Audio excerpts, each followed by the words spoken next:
Jesus Christ of బెత్లెహెమ్ ministries ద్వారా మరి ఒక ప్రత్యేక సందేశంతో మీ ముందుకు వచ్చినాను. ఈరోజు వాక్యం విషయం ఏంటంటే, రైనడ్ బోంకేని అభిషేకించిన దైవజనులు జార్జ్ జెఫ్రీ గారు ఒక్క రోజులోనే ఎందుకు మరణించారు? క్రైస్తవ ప్రపంచంలో రైనడ్ బోంకే అనే పేరు చాలా సుపరిచితం అన్నమాట. రైనడ్ బోంకే గారిని దేవుడు బహుబలంగా వాడుకుంటాడు. ఆఫ్రికా ఖండంలో సూచక్రియలు, మహత్కార్యంలో, అద్భుతం ద్వారా బహుబలంగా దేవుడు ఆయన వాడుకుంటాడు. అయితే ఆయన నిజ జీవితంలో 21 సంవత్సరాల వయసులో జరిగిన ఒక సంఘటన మీ ముందుకు తేవాలని ఆశిస్తున్నాను. ఆయన ఏం జరిగిందనేది ఆయన మాటలోనే విందాం. అయితే ముందుగా మీకు ఒక విన్నపం ఏంటంటే, మొదటిసారి మీరు మా ఛానల్ చూస్తూ ఉంటే ఈ మెసేజ్ మీకు నచ్చితే లైక్ కొట్టండి, షేర్ చేయండి, మీ ఫ్యామిలీ గ్రూప్స్లో, ఫ్రెండ్స్ గ్రూప్లో షేర్ చేయండి. అలాగే జీసస్ క్రైస్ట్ ఆఫ్ బెత్లెహెమ్ మినిస్ట్రీస్ అనే మా యూట్యూబ్ ఛానల్ సబ్స్క్రైబ్ చేసుకోండి. ఎప్పుడైతే మీరు ఇలా షేర్ చేస్తారో దేవుని రాజ్యంలో మీరు కూడా పార్ట్నర్స్ అవుతారనమాట. అయితే రైనడ్ బోంకే గారి నిజ జీవితంలో ఏం జరిగిందన్నది ఆయన మాటలోనే విందాం. Years of age, and I returned from the college back home to Hamburg, where my parents lived. And when I returned, I thought by myself, I'm going to plan it in such a way that I have one day in London, in the United Kingdom, to do some sightseeing. So I arrived in London by train in the morning. My connection was late at night, so around midnight, to Germany. In those days we went by train and not by plane. The train went on the ferry and then it went home. I just had a couple of half crowns in my pocket. The people told me, you can buy a ticket, a day ticket for so and so much, and then ride any bus you wish in London for one day. Well, that suited me. I had that money. I bought the ticket and I got into those double-decker buses. After a couple of hours, I thought I need to stretch my legs. I walked off the bus and walked into a residential area in London. At that time, a city of 10 million people. And as I was walking through this pleasant suburb of something,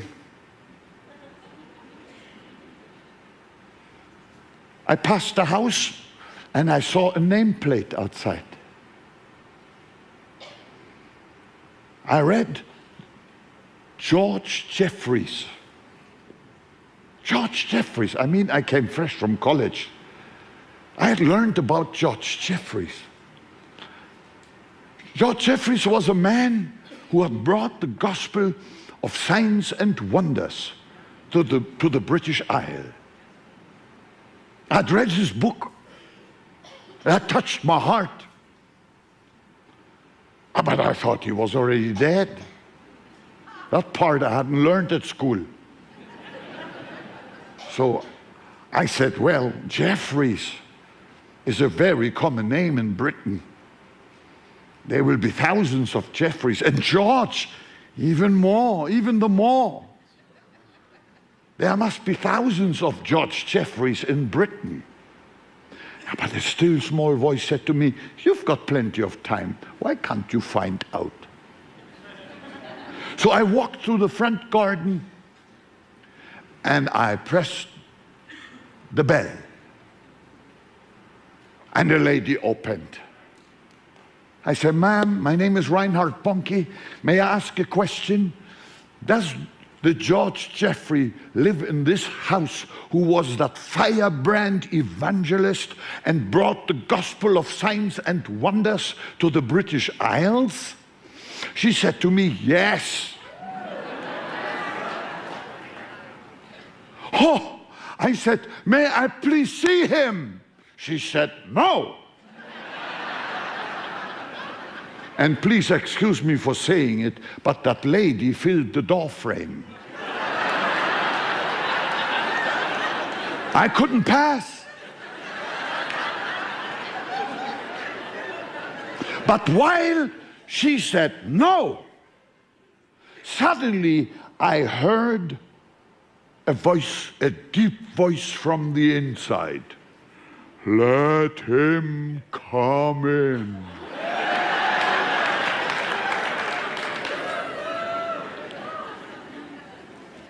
I don't know how I passed that barrier. But in I was.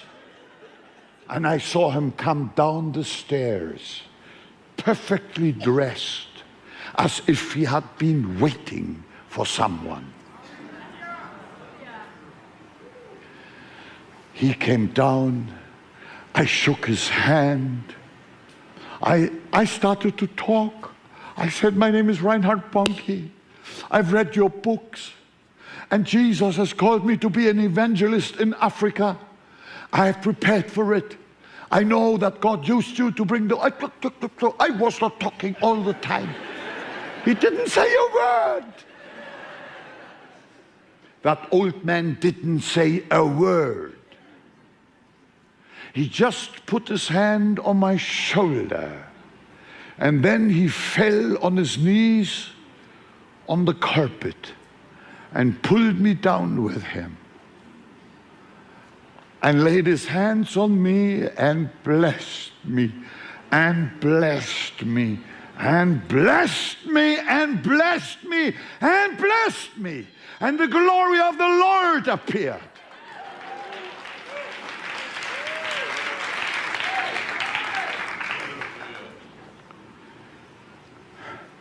And I came exactly to this house, and the Holy Spirit touched my heart and said, the Lord said to me, the Holy Spirit was your bus driver.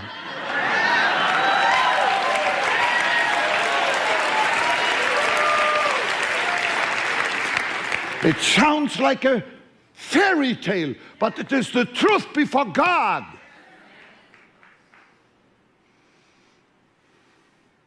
I knew I got something. That night at midnight, I caught the train at Victoria Station in London to go back home. I arrived in Hamburg the next day. My father was at the station to come and pick me up. We greeted each other. I hadn't said anything of my experience. My father said, Reinhard, I just had a call. They say George Jeffreys died in London.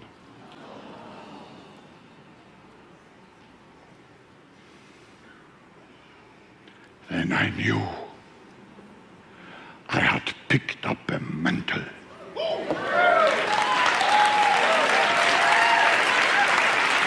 George Jeffreys only became 72 years old. He had dressed up.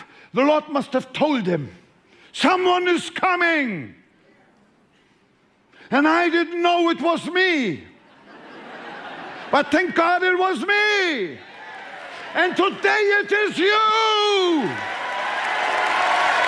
ఇప్పటికీ రైనాడ్ బొంకే గారి వయసు 21 సంవత్సరాలు అన్నమాట. ఆయన ఇంగ్లాండ్లో Bible training తీసుకుంటున్నారు. Bible training అయిపోయిన తర్వాత ఆయన ఇంటికి వెళ్ళడానికి ఒకరోజు బయలుదేరినారనమాట. ఆయన వాళ్ళ బైబిల్ కాలేజ్ నుంచి స్టార్ట్ అయ్యి లండన్ వచ్చినారనమాట.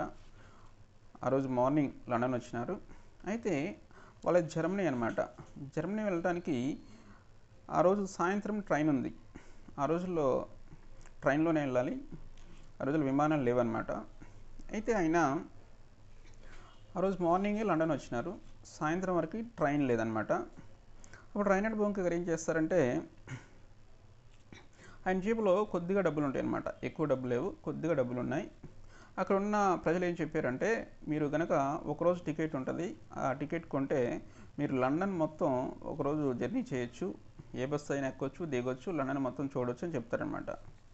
అయితే రైనాడ్ బొంకే గారి దగ్గర ఆ టికెట్ కొనడానికి సరిపడా డబ్బులు ఉన్నాయన్నమాట. టికెట్ ఆయన కొంటారు. టికెట్ కొని ఒక బస్సు ఎక్కుతారు. బస్సు ఎక్కి కొంత దూరం ప్రయాణం చేస్తారనమాట. అలా కొన్ని గంటలు ప్రయాణం చేసిన తర్వాత ఆయనకి బస్సు దిగి కొంతసేపు అలా నడవాలనిపిస్తుంది అనమాట. ఇప్పుడు ఏం చేస్తారంటే ఆయన ఒక చోట బస్సు సడన్గా ఒక చోట బస్సు దిగేస్తారు. బస్సు దిగి అలా నడుచుకుంటూ ఒక వీధిలోకి వెళ్తారనమాట. అప్పుడు ఒక వీధిలో వెళ్ళినప్పుడు అప్పటికి లండన్లో 1,00,00,000 మంది ప్రజలు నివసిస్తూ ఉంటారనమాట. లండన్ అనేది చాలా పెద్ద పట్టణం అనమాట, చాలా అభివృద్ధి చెందిన పట్టణం అనమాట. రైనార్డ్ బొంకే గారు అనుకోకుండా ఒక వీధిలోకి వెళ్తారనమాట. ఒక వీధిలోకి వెళ్ళినప్పుడు ఆ వీధిలో నడుస్తూ ఉంటే ఒక ఇంటి దగ్గరికి వచ్చినప్పుడు ఆ ఇంటి దగ్గర తలుపు మీద జార్జ్ జెఫ్రీ అనే ఒక నేమ్ ప్లేట్ పేరు రాసి ఉంటుందన్నమాట. అయితే రైనార్డ్ బొంకే గారు ఆ కాలేజీలో ఉన్నప్పుడు జార్జ్ జెఫ్రీ గారు అనే రాసిన ఒక బుక్ చదువుతారనమాట. జార్జ్ జెఫ్రీ గారిని దేవుడు ఇంగ్లాండ్ దేశంలో బహుబలంగా వాడుకుంటాడనమాట. సూచక్రియలు, మహత్కార్యములు, అద్భుతముల ద్వారా ఇంగ్లాండ్ దేశం మొత్తాన్ని ఆయన కదిలిస్తారనమాట. ఇంగ్లాండ్ దేశంలో బహుబలమైన పరిచర్య ఆయన జరిగించాడనమాట. ఆయన రాసిన బుక్ రైనార్డ్ బొంకే గారిని చదివినప్పుడు అది ఆయన హృదయాన్ని కదిలించిందంట. తర్వాత జార్జ్ జెఫ్రీ గారి పరిచర్య అనేక పట్టణం కదిలించింది. వేల కొద్ది ప్రజలు గొప్ప గొప్ప అద్భుతములు జార్జ్ జెఫ్రీ గారి మినిస్ట్రీలో పొందుకున్నారనమాట. అయితే రైనార్డ్ బొంకే గారికి డౌట్ వచ్చింది. అక్కడ జార్జ్ జెఫ్రీ అనే పేరు ఉంది, ఒకలా ఆ దైవజనుడి ఇల్లేమో కనుక్కుందామని వెళ్తాడనమాట. అయితే జెఫ్రీ అనే పేరు లండన్లో చాలా కామన్గా వాడతారు, చాలామంది పెట్టుకుంటారంట. అలాగే లండన్లో అనేక వేల మంది జెఫ్రీలు ఉండొచ్చు అనమాట ఆ పేరు గలవాళ్ళు. అయితే రైనార్డ్ బొంకే గారికి సాయంత్రం వరకు సమయం ఉంది కనుక, నాకు చాలా సమయం ఉంది కనుక కనుక్కుంటాను, ఈ పేరు దైవజనుడిదా కాదా అని కనుక్కుంటానని ఆ ఇంటి దగ్గరికి వెళ్తాడనమాట. ఆ ఇంటి దగ్గరికి వెళ్ళి ఆ ఇంటికి ఉన్న బెల్ కొడతాడంట. ఇప్పుడు బెల్ కొట్టినప్పుడు ఒక స్త్రీ బయటకు వస్తుందన్నమాట. రైనార్డ్ బొంకే గారు ఆమె చూసి, మేడం నేను మిమ్మల్ని ఒక ప్రశ్న అడగాలనుకుంటున్నాను అంటాడు. అప్పుడు ఆమె ఏముంటుందంటే అడగండి అంటుందంట. రైనార్డ్ బొంకే గారు ఏమని అడుగుతారంటే, ఇంగ్లాండ్ దేశంలో సూచక్రియలు మరియు మహత్కార్యములు, అద్భుతముల ద్వారా గొప్ప ఉజ్జీవం తెచ్చిన జార్జ్ జెఫ్రీ గారి ఇల్లు ఇదేనా అని అడుగుతారంట. అప్పుడు ఆమె ఉంటుందంట, అవును ఆ జెఫ్రీ గారి ఇల్లు ఇదే అంటుందన్నమాట. అప్పుడు రైనార్డ్ బొంకే గారు అంటారు, మేడం నేను ఒకసారి ఆయన కలవచ్చా అని అడుగుతాడు. అప్పుడు ఆ స్త్రీ అంటుంది, లేదు లేదు నువ్వు కలవడానికి వీలు లేదు అంటుందంట. రైనార్డ్ బొంకే గారికి ఏమో కలవాలని ఉంది మనసులో. ఆ స్త్రీ ఏమో లేదు నువ్వు కలవడానికి వీలు లేదు అంటుందంట. ఒక నిమిషం అలాగే అక్కడే నుంచుని ఆలోచిస్తూ ఉన్నారంట రైనార్డ్ బొంకే గారు. ఆలోచిస్తూ ఉంటే లోపల నుంచి ఒక సౌండ్, ఒక వాయిస్ వస్తుందన్నమాట. ఒక ఆయన మాట్లాడుతున్నాడు, పెద్ద ఆయన. ఏమంటాడంటే అతన్ని పంపించు అని ఆయన మాట్లాడతాడంట. అప్పుడు ఆ స్త్రీ ఏమంటుందంటే, మిమ్మల్ని పిలుస్తున్నారు మీరు వెళ్ళండి అని చెప్తుందనమాట. అప్పుడు రైనార్డ్ బొంకే గారు జార్జ్ జెఫ్రీ గారి దగ్గరికి వెళ్తారు. అప్పటికి ఆయనకి 72 సంవత్సరాల వయసు, కానీ 90 సంవత్సరాల వయసు వల్లే కనబడతారనమాట. అంటే చాలా పెద్దవారు అయిపోయినారనమాట. అప్పుడు రైనార్డ్ బొంకే గారు వెళ్ళి ఆయన చేపట్టుకుంటారనమాట. ఆయన చేపట్టుకుని వెళ్ళి ఆయన చేపట్టుకోగానే ఆయన అడుగుతారు, నీకేం కావాలి అంటే రైనార్డ్ బొంకే గారు చెప్తారు, ఏమని చెప్తారంటే, సార్ నేను బైబిల్ కాలేజీలో బైబిల్ ట్రైనింగ్ తీసుకుంటున్నాను. నా బైబిల్ కాలేజ్ ట్రైనింగ్ అయిపోయింది. బైబిల్ కాలేజీలో ఉండగా మీరు రాసిన బుక్స్ చదివినాను, నేను చాలా కదిలించబడినాను. అలాగే దేవుడు నన్ను కూడా మినిస్ట్రీకి పిలుస్తున్నారు. సూచక్రియలు, మహత్కార్యంలో, అద్భుతం ద్వారా బలమైన పరిచర్య జరిగిస్తామని దేవుడు నాకు వాగ్దానం చేసినాడు. నేను అట్లా పరిచయం చేయాలి, ఇలా పరిచయం చేయాలి చెప్తూ ఉన్నాడంట. చెప్తూ ఉంటే జార్జ్ జెఫ్రీ గారు ఏం చేస్తారంటే, ఆయన మంచం మీద కూర్చుని ఆయన సడన్గా కిందకి దిగి మోకాళ్ళ మీద ఉండి రైనార్డ్ బొంకే గారిని కిందకి లాగుతారనమాట. రైనార్డ్ బొంకే గారిని కింద లాగితే రైనార్డ్ బొంకే గారు కూడా మోకరిస్తారనమాట. అప్పుడు ఆయన ఏం చేస్తారంటే జార్జ్ జెఫ్రీ గారు రైనార్డ్ బొంకే భుజాల మీద చేతులు వేసి ఆశీర్వదించడం ప్రారంభించారనమాట. అప్పుడు కొంతసేపు ప్రార్థన చేస్తారు, రైనార్డ్ బొంకేని అభిషేకిస్తారనమాట. అప్పుడు రైనార్డ్ బొంకే గారు ఏమంటారంటే, పరిశుద్ధాత్మ శక్తి ఆ గదిని కమ్ముకుంది అని చెప్తారు. ఇంకేమంటారంటే, అభిషేకము అహరోను తైలం వల్లే ప్రవహించడం ప్రారంభించింది అని ఈయన అనుభవిస్తాడు. అప్పటికి అభిషేకం అనేది ఈయన అనుభవిస్తాడనమాట. తర్వాత ఆయనతో ఒక అరగంట సేపు మాట్లాడి రైనార్డ్ బొంకే గారు వెళ్ళిపోతారనమాట. రైనార్డ్ బొంకే గారు వెళ్ళిపోయి ఆ రోజు సాయంత్రం ట్రైన్ ఉంటుంది ఆయనకి. ఆ ట్రైన్ ఎక్కి జర్మనీ వెళ్ళిపోతారు. జర్మనీ వెళ్ళిపోయిన తర్వాత రోజు మార్నింగ్ ఆయన జర్మనీలో దిగుతారు. జర్మనీలో ట్రైన్ దిగగానే వాళ్ళ తండ్రి గారు రైనార్డ్ బొంకే గారిని రిసీవ్ చేసుకోవడానికి రైల్వే స్టేషన్కి వస్తారనమాట. అయితే రైనార్డ్ బొంకే గారు ఏం చెప్పరు, నేను ఇలా జార్జ్ జెఫ్రీ గారిని కలిసినాను, ఆయనని ఇలా అభిషేకించినారని ఏం చెప్పరనమాట. కానీ రైనార్డ్ బొంకే గారు వాళ్ళ తండ్రి గారు రైనార్డ్ బొంకేకి ఏమని చెప్తారంటే, బొంకే నీకు ఈ సంగతి తెలుసా అని అడుగుతారంట. ఏ సంగతి నాన్నగారు అంటారు. అంటే లండన్లో జార్జ్ జెఫ్రీ గారు అనే గొప్ప దైవజనుడు ఉన్నారు కదా, ఆయన నిన్న రాత్రి మరణించారు అని చెప్తారంట. అంటే దేవుని ప్రణాళిక ప్రకారం రైనాడ్ బొంకే గారు వెళ్ళి జాన్ జెఫ్రీ గారిని కలవటం, జాన్ జెఫ్రీ గారు రైనాడ్ బొంకే గారిని అభిషేకించడం జరుగుతుందన్నమాట. ఇది ఆయన నిజ జీవితంలో జరిగిన సంఘటన అన్నమాట. అలాగే మనం మత్తయి సువార్త 3వ అధ్యాయం 11వ వచనం చూస్తే ఇక్కడ బాప్తీసమిచ్చి యోహాను ఏమని చెప్తున్నాడంటే, మారు మనసు నిమిత్తము నేను నీళ్ళలో మీకు బాప్తీసమిచ్చుచున్నాను, అయితే నా వెనక వచ్చుచున్నవాడు నాకంటే శక్తిమంతుడు, ఆయన చెప్పులు మోయటకైనా నేను పాత్రుడును గాను, ఆయన పరిశుద్ధాత్మలోను అగ్నితోనే మీకు బాప్తీసమిచ్చును. ఇక్కడ బాప్తీసమిచ్చి యోహాను ప్రభువైన యేసుని పరిచయం చేస్తున్నారు. ఏమని పరిచయం చేస్తున్నారంటే, బాప్తీసమిచ్చి యోహాను ఏమంటున్నాడంటే, నేను మీకు నీళ్ళలో బాప్తీసం ఇస్తున్నాను, అయితే నా వెనక ఒక ఆయన వచ్చుచున్నాడు, ఆయన చెప్పులను మోయటకై నేను పాత్రుడిని కాను అంటున్నారు. ఇంకేమంటున్నాడంటే, ఆయన పరిశుద్ధాత్మతోనూ అగ్నితోనే మీకు బాప్తీసం ఇచ్చును అని చెప్తున్నాడు. అయితే బాప్తీసమిచ్చి యోహాను యోర్దాను నదిలో బాప్తీసం ఇస్తున్నారు, ఆయన చల్లని నీటిలో బాప్తీసం ఇస్తున్నారు. కానీ ప్రభువైన యేసు ఏం చేస్తున్నారంటే, ఆయన ద్రవాగ్నితో బాప్తీసం ఇస్తున్నారు. ఆయన నీళ్ళలో కాదు, పరిశుద్ధాత్మతోనూ అగ్నితోనూ మనకి బాప్తీసం ఇస్తున్నారనమాట. ఎప్పుడైతే మనం కూడా ఇలా పరిశుద్ధాత్మతోనూ అగ్నితోనూ బాప్టిజం పొందుతామో, ఎప్పుడైతే ఇలా పరిశుద్ధాత్మతోనూ అగ్నితోనూ మన అభిషేకం పొందుతామో, మనం కూడా ఏం చేస్తామంటే, ప్రభువైన యేసు ఏం చెప్తున్నారంటే మత్తయి సువార్త 10వ అధ్యాయం 8వ వచనంలో ఏమంటున్నారంటే రోగులను స్వస్థపరచుడి, చనిపోయిన వారిని లేపుడి, కుష్ఠరోగులను శుద్ధులుగా చేయడి, దయ్యములను వెళ్ళగొట్టుడి అంటున్నారు. ఏమంటున్నారంటే యేసుప్రభు మనకి ఇచ్చిన ప్రస్తుతం మనకి ఇచ్చిన మినిస్ట్రీ ఏంటంటే, మనం చేయమైన పరిచర్య ఏమంటే, ఆయన ఏమంటున్నారంటే రోగులను స్వస్థపరచండి, చనిపోయిన వారిని లేపండి, కుష్ఠరోగులను శుద్ధిగా చేయండి, దయ్యములను వెళ్ళగొట్టండి అంటున్నాడు. అయితే ఇప్పుడు మనం ఇవన్నీ ఎలా చేస్తాము అంటే, మనం కూడా పరిశుద్ధాత్మతోనూ అగ్నితోనూ అభిషేకం పొందినప్పుడు మనం ఈ పరిచర్య చేయగలమన్నమాట. ఇక్కడ ఏమంటున్నాడు, మనం కూడా పరిశుద్ధాత్మ మరియు అగ్ని బాప్టిజం పొందుకున్నప్పుడు సూచక్రియలు మహత్కార్యం ద్వారా కొన్ని కోట్ల మందిని దేవుని రాజ్యంలో చేర్చగలం.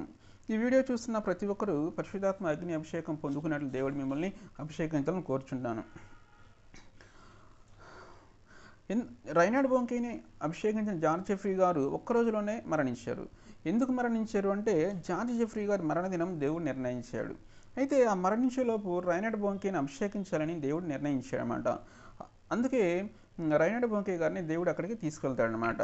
అలాగే ప్రభువైన యేసు ఆయన మరణం తర్వాత మనల్ని కూడా పరిశుద్ధాత్మ మరియు అగ్నితోను అభిషేకిస్తూ మనం కూడా సూచక్రియలు మహత్కార్యములు అద్భుతం ద్వారా కొన్ని కోట్ల మంది దేవుని రాజ్యంలో చేర్చాలని మనల్ని కూడా ఆయన ఆజ్ఞాపిస్తున్నాడు అనమాట. మనం కూడా పరిశుద్ధాత్మతోనూ అగ్నితోనూ బాప్టిజం పొందాలి, పరిశుద్ధాత్మతోనూ అగ్నితోనూ అభిషేకం పొంది దేవుని రాజ్యంలోకి కొన్ని కోట్ల ఆత్మలు మనం చేర్చాలన్నమాట.